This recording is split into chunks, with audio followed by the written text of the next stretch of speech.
Hey, hey, the soup for breakfast is bland. Why is it so watery? What? It's not good? No, it's not. Make it richer, will you? But the doctor said I should watch the salt. Who cares? I love rich flavors. The one who's always complaining about the food is my mother-in-law, or Mill for short. She's constantly craving heavily seasoned food. But she's overweight and borderline diabetic, so her doctor warned her. She doesn't seem to care and just adds extra seasoning to whatever I cook. I was stunned by the unreasonable amount of salt and pepper she added to the soup I'd carefully prepared. Even though I use low-sodium salt and seasonings, it's apparently not enough for her. I keep thinking she's going to drop dead one of these days if she keeps this up. To be honest, I wouldn't be heartbroken if she did. Mill seems to live for giving me a hard time. All she does is complain and act spiteful towards me. I'm Alice, 29, working while also being a housewife.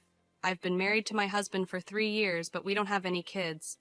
The issue is my infertility, and Mill never lets me forget it. You're worthless as a woman if you can't have children. You're defective. Wow. You should be grateful just to be kept in this house. You're right. I'm defective because we've tried so many times, and I can't have kids. Talk about drawing a bad hand, huh? Ha ha ha. How could you say such a thing? Well, because a woman who can't have kids is finished. You're right, Mom. My husband laughed and agreed that I'm defective. I want a baby so badly. I've been going to the obstetrician while working, but nothing's working. It's physically and emotionally draining, so I've decided to stop the treatment. It also costs a lot, making it tough to continue for years on end. My husband used to say that spending money on fertility treatments was a waste, yet he pressured me to get pregnant quickly.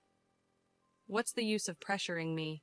I can't get pregnant if it's not happening, I thought. After stopping the treatments, I considered the idea of living happily ever after, just the two of us. But my mother-in-law hadn't given up on having a grandchild. To taunt me, she even bought diapers and showed them off. Look, I bought diapers. Excuse me? You'll need them eventually, ha ha ha. Aren't those a bit small for you to wear, Mill? Ha ha ha. Hey, these are for a baby. Can't you see that? Well, I wouldn't know. I'm the defective, faulty woman who can't have children. Ha ha ha. That's enough. Angry, my mother-in-law stormed off to her room. Thank God, I thought, already exhausted from work and not in the mood to deal with her snide comments any longer. She must really have nothing better to do than to make my life miserable. We had moved in with my in-laws after my father-in-law passed away a year ago. My mother-in-law was devastated then. Around the same time, she was warned by her doctor about her risk of diabetes. That's why we moved in.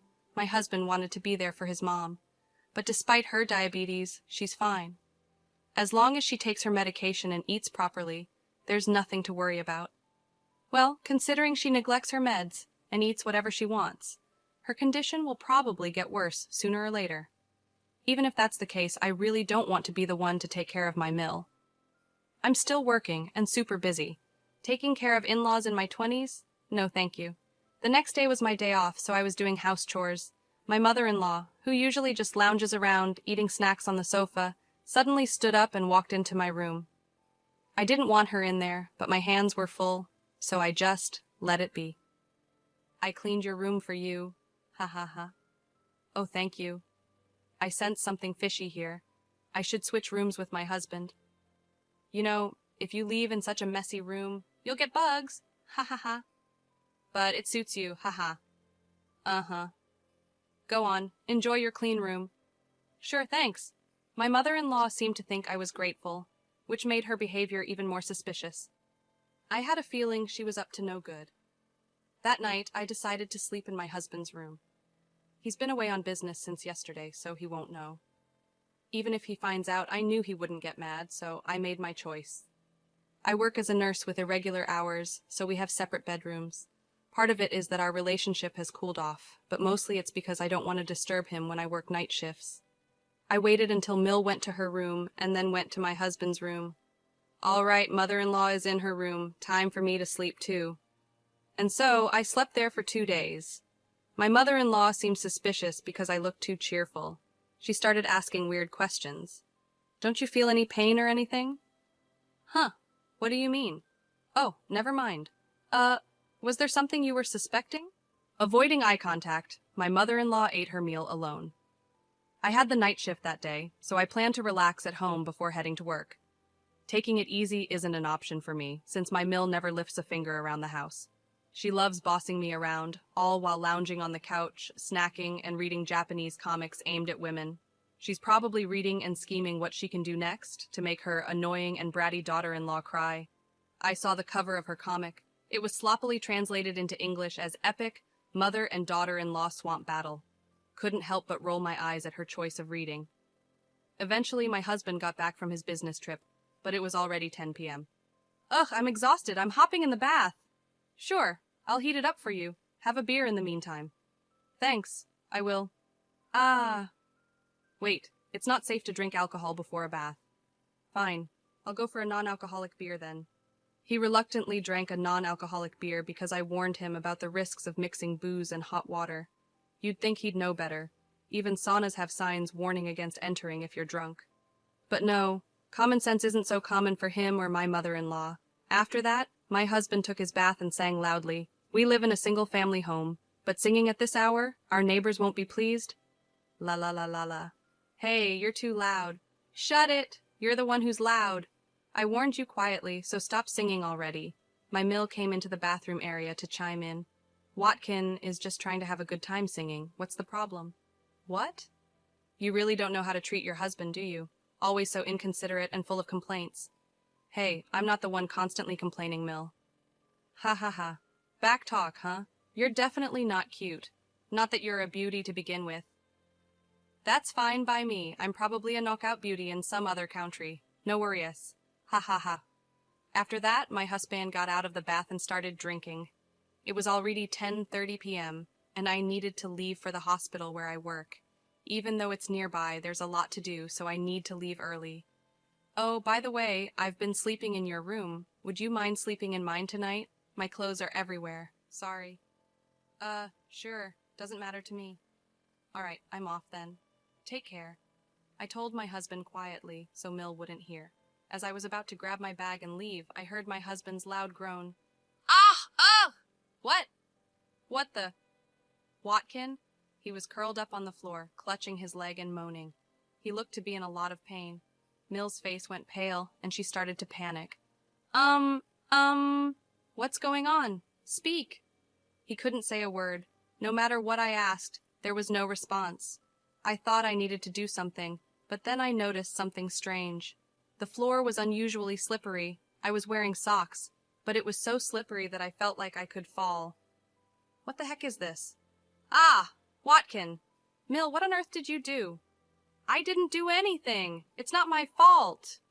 Blaming my Mill right now wouldn't solve anything, so I immediately called an ambulance. My husband was taken straight to our hospital, and work was the last thing on my mind.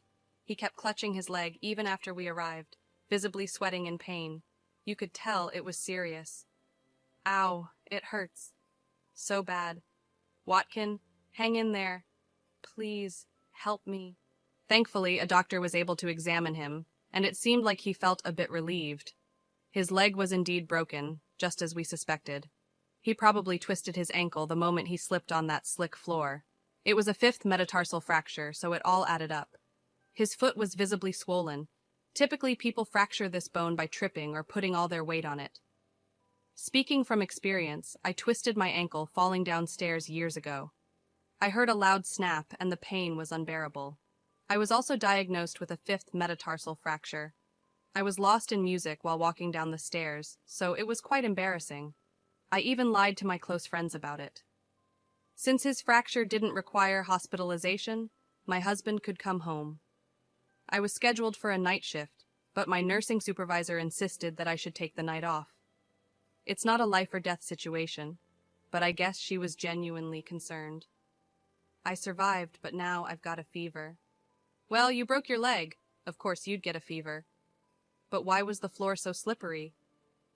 Why don't we ask Mill about that, huh? Haha. Hey, what did you do to the floor in the room? Well, the floor was all slippery. That's why I slipped and fell. I could have seriously broken my leg. Well, That room is for my daughter-in-law, so I greased the floor. What?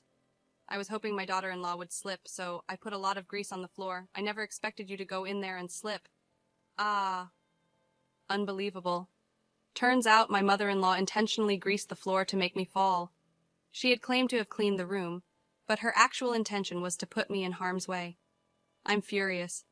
If I had entered that room, I might have broken my leg. No, breaking a leg would be the least of my worries. Hitting my head could have been fatal. My mill is practically a criminal for doing something this dangerous. You're despicable. You're not even family to me anymore. I got seriously hurt because of you. I'm going to the police. Wait a minute. I didn't directly cause any harm, did I? Your wife is the one to blame. What? She told you to enter her room, didn't she? So this is all her fault. Shut up. That's not the point. You're getting arrested.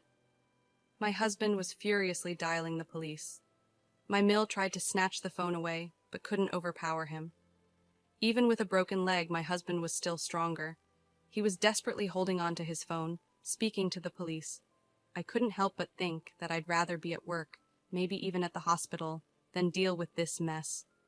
Neighbors will eventually catch wind of this horrifying situation. Well, since she almost injured me too, maybe I should also consult the police.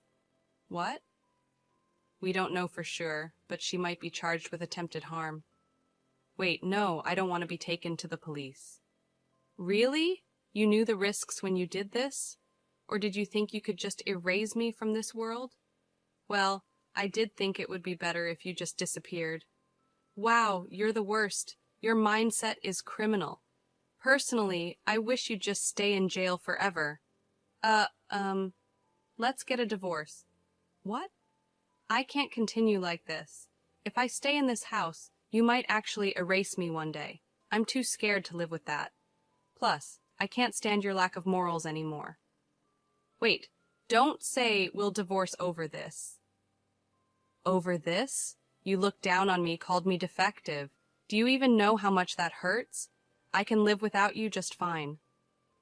No, I need you. I was counting on your income. I even got a new car contract. What? I finally got the Toyota Century I've always wanted from Japan. I don't care anymore. I managed to clean the slimy floor and hastily packed my belongings into a bag. I stuffed more into my carry-on, took off my wedding ring, and placed it on the table. While rummaging through a shelf full of dishes, I thought about bringing the divorce papers. Ah, found it. The divorce papers you wrote before. What? Remember how you wrote that if I can't have a child within 2 years, we'd divorce? Thanks, I can't have children now, so let's divorce. You must feel relieved now. Wait, what about the loan for my Century? Who cares? I left the house and headed straight to the hospital. The compassionate charge nurse didn't probe when I showed up at the hospital. She seemed to sense I had my reasons. I'm a nurse, so I can support myself without relying on a husband. I wondered why I put up with being treated like a servant in that awful in-law family, enduring their snide comments. I started to feel like the whole situation was ridiculous, so I decided to focus solely on my job and stop dwelling on it. The next morning, I filed for divorce. He's now my ex-husband. Given the emotional pain he caused me, I consulted a lawyer about getting compensation. In the end, my ex-husband had to pay me, and I couldn't help but think, serves you right. Ever since the police got involved, it seems the neighbors have been giving my mother-in-law the cold shoulder. Because she blabbed about why my ex-husband broke his bone, everyone thinks she's a terrible parent. Understandably, my ex-husband no longer wants anything to do with her and seems to have kicked her out. Though there is some kind of survivor's benefit program, it doesn't pay much. She's been crying that living alone is impossible.